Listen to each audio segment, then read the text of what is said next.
Assalamualaikum warahmatullahi wabarakatuh. Perkenalkan, nama saya Sri Wayuni Hasibuan dari Pendidikan Akuntansi 2018 Universitas Negeri Medan. Kali ini saya akan menjelaskan bagaimana konsep audit manajemen untuk memenuhi mata kuliah manajemen audit. Audit adalah kegiatan evaluasi yang dilakukan oleh auditor internal. Dilakukannya audit untuk memastikan bahwa data yang dievaluasi oleh audit telah berjalan sesuai standar, regulasi, dan praktik yang berlaku. Manajemen atau institusi sebagai dasar pengambilan keputusan untuk pihak internal perusahaan, yaitu pemegang saham dan juga manajer. Audit juga meneliti tingkat kelayakan atau kewajaran suatu laporan keuangan, apakah telah disajikan secara wajar sesuai dengan prinsip akuntansi yang diterima umum atau tidak. Pemakaian laporan keuangan itu dipakai oleh investor, pihak perusahaan, kreditor, dan pemerintah. Audit terbagi menjadi dua, yaitu audit manajemen dan juga audit eksternal. Audit manajemen, laporan audit manajemen hanya bisa diakses oleh pihak internal perusahaan saja, sedangkan audit eksternal bisa diakses secara bebas. Internal perusahaan atau manajemen itu terbagi menjadi POAC atau POAC.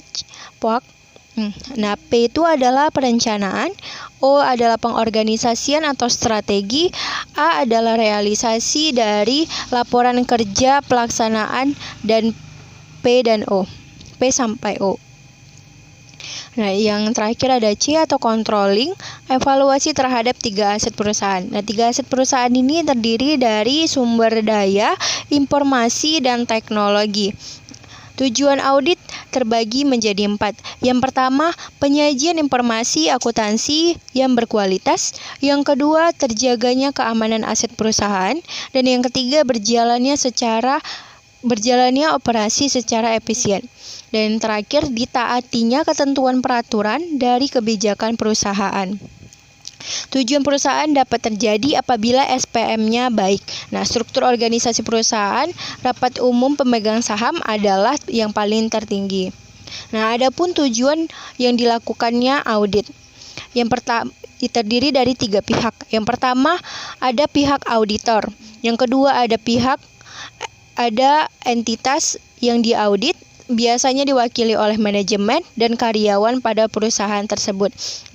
Dan pihak ketiga, entitas yang memerlukan pertanggungjawaban dari entitas yang diaudit, biasanya diwakili oleh dewan komisaris atau pemegang saham.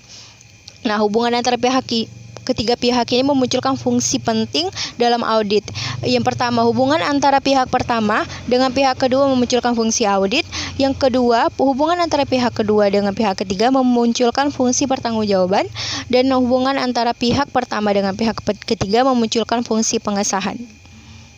Seharusnya adalah struktur organisasi perusahaan. Perusahaan yang saya ambil di sini adalah PT Sejahtera Eka Graha. Di mana pada pihak pertama itu adalah auditor. Seharusnya ini terletak di bawah komite audit. Untuk pihak keduanya itu adalah seluruh manajemen, yaitu adalah dari yang kotak-kotak ungu. Itu adalah seluruh manajemen. Untuk pihak ketiga itu adalah pemegang saham atau juga komisaris. Komisaris di sini terletak di bawah rapat umum pemegang saham. Demikian penjelasan dari saya mengenai konsep manajemen audit. Terima kasih telah mendengarkan dan melihat juga video saya. Terima kasih semuanya. Selamat siang. Assalamualaikum warahmatullahi wabarakatuh.